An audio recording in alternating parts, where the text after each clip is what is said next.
these two exercises are two other ones we've done in class.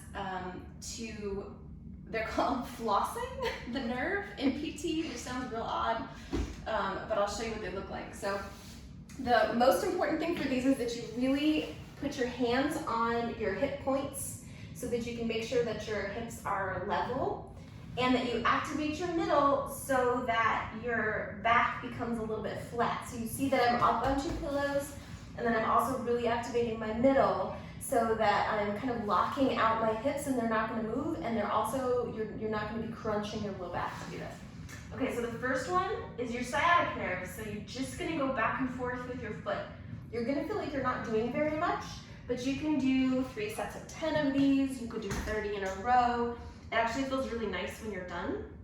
And to remind yourself to really use your abs and do a kegel while you're doing this to keep everything nice and level. And you can do it both sides. And then the next exercise is to floss your sacral plexus, which sounds also very strange. But this one is the same setup, but you're gonna go side to side.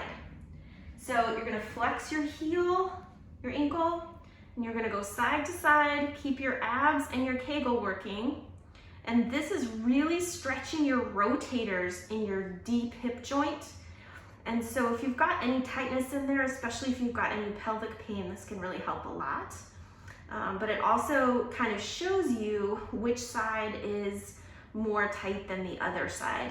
So you do both sides, you keep your abs engaged the whole time, and you very gently go side to side with control. So there's none of the like flopping to one side, and you don't really want to put a ton of pressure on your rotators because they're pretty small and tender if they stretch too far.